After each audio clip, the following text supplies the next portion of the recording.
এই মুহূর্তে বক্তব্য রাখছেন সুব্রত বক্সী, নজর রাখবো সেদিকে। তার 16টি আসন তিনি জয়যুক্ত হয়েছিলেন। পরবর্তী পর্যায়ে ধাপে ধাপে এই আন্দোলন চলেছিল। আমরা দেখেছিলাম শহরতলি নির্বাচন মাত্র 2010 সালে। সেই শহরতলি নির্বাচনে প্রায় বাংলার মাটিতে দাঁড়িয়ে 86টি পৌরসভা নির্বাচনে 51টি পৌরসভার দায়িত্ব বাংলার মানুষ তুলে দিয়েছিলেন মমতা বন্দ্যোপাধ্যায়ের হাতে। সেদিনকার কলকাতা সহ সর্বস্তরে মমতা বন্দ্যোপাধ্যায় জয় জয়কার নতুন করে বাংলার মাটিতে আন্দোলন তৈরি করেছিল। আমরা পরবর্তী পর্যায়ে দেখেছিলাম, আমরা সেই বিধানসভা পেয়েছিলাম যে বিধানসভায় পঞ্চদশ বিধানসভা বাংলার মাটিতে 2011 সাল।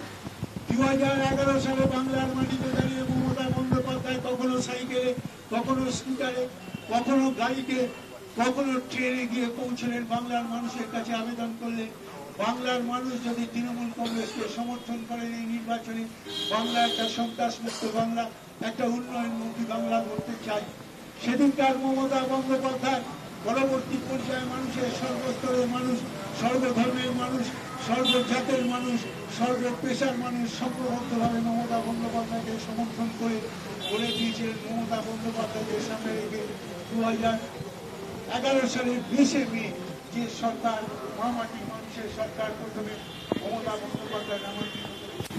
পরবর্তী পর্যায়ে মমতা বন্দ্যোপাধ্যায় সেই প্রকল্পে উন্নয়নমুখী বাংলা, আর যদি বলেন সন্ত্রাস মুক্ত বাংলা চেহারা, তাহলে একটা কথা বলি আপনাদের জ্ঞাতার্থে জানাই, বাংলার মাটিতে দাঁড়িয়ে মমতা বন্দ্যোপাধ্যায় ক্ষমতায় আসার আগে বাংলার সর্বত্র খবরের কাগজে প্রকাশিত হতো মাওবাদী হামলায় 1 জন 2 জন 6 জন 8 জন মানুষ খুন হয়েছেন।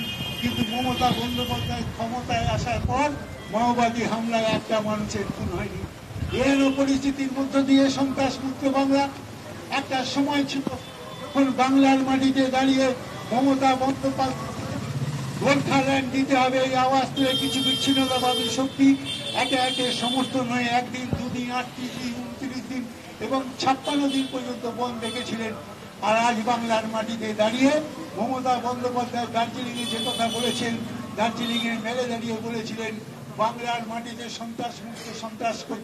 সন্ত্রাসমুক্ত বাংলা করতে গেলে সকলের সহযোগিতা চাই এবং নিশ্চিত থাকুন এই দার্জিলিং একদিন বাংলার অন্যতম পর্যটন হিসেবে চিহ্নিত হবে, এ বিষয়ে কোনো সন্দেহ নেই। আজও আপনারা খবরের কাগজে দেখেন, বিভিন্ন টিভিতে দেখেন যে বাংলার মাটিতে দার্জিলিং হচ্ছে সবচেয়ে বড় পর্যটন কেন্দ্র বাংলার, ভারতবর্ষের মাটিতে দাঁড়িয়ে এই কথা বন্দ্যোপাধ্যায় বলতে পারেন। তাই আপনাদের কাছে অনুরোধ করবো, পরবর্তী পর্যায়ে 63টি প্রকল্পের মধ্য দিয়ে বাংলার মানুষ পৌঁছেছিল মমতা বন্দ্যোপাধ্যায়ের কাছে। তো স্বাভাবিকভাবে বাংলার মানুষকে একত্রিত করে মমতা বন্দ্যোপাধ্যায় ধাপে ধাপে চলেছেন।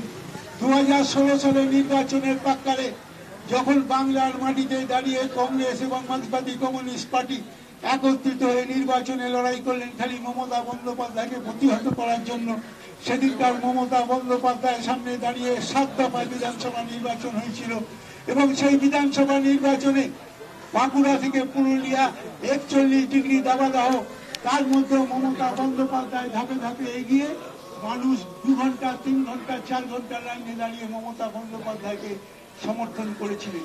কিন্তু মমতা বন্দ্যোপাধ্যায় সেদিনকার তাদের সমর্থনের জন্য পেছিয়ে থাকেননি। মাত্র 9 দিনের মাথায় নন্দীগ্রামে সভা করে, আমাদের নারায়ণগড়ে সভা করে বলেছিলেন যে বাংলার মাটিতে দাঁড়িয়ে মানুষ আমাকে যা দিয়েছে আমি জীবনে কল্পনা করতে পারবো না, আপনারা তৈরি থাকুন, যত অর্থনৈতিক প্রতিবন্ধকতা আসুক বাংলার মাটিতে দাঁড়িয়ে সমস্ত প্রকল্প আমি চালিয়ে যাব, আপনাদের ভীত সন্ত্রস্ত হওয়ার কোনো ব্যাপার নেই।